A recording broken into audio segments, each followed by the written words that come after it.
மீசை முறுக்கு 2 படத்தோட ட்ரீசர் பார்க்கும்போது ரொம்ப சூப்பராக இருக்குது.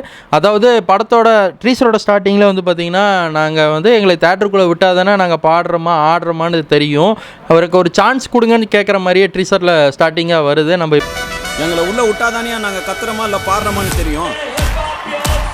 பாப்பாவோட வாய்ஸில் வரும்போது அப்படியே ட்ரீசர் மூவ் ஆகிட்டே இருக்குது. ஒரு கட்டத்துக்கு மேலே கானா பாடு வந்ததுக்கப்புறம் தான் இந்த மாதிரி பாட்டெலாம் வந்துச்சுன்னு சொல்லி ஒரு லேடி வாய்ஸில் உள்ள வருது. அது இந்த கானா பாட்டை வச்சு தான் ராயபுரத்துலேருந்து எப்படி ரயில் விட்டாங்கிற கதையோ நமக்கு தெரியும்.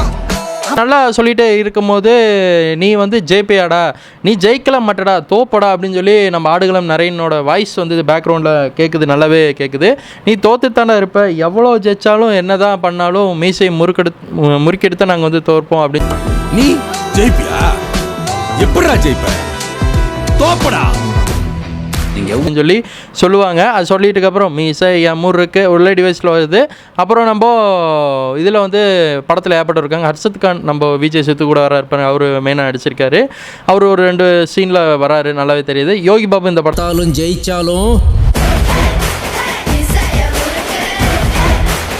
படத்தில் நடிச்சிருக்காங்க. படத்தோட மீசை முறுக்கு 2 படத்தோட ஹிட்டு கன்ஃபார்மாக டவுட்டே கிடையாது. சம்மர் அன்னைக்கு படம் ரிலீஸ் பண்ண போகிறாங்க.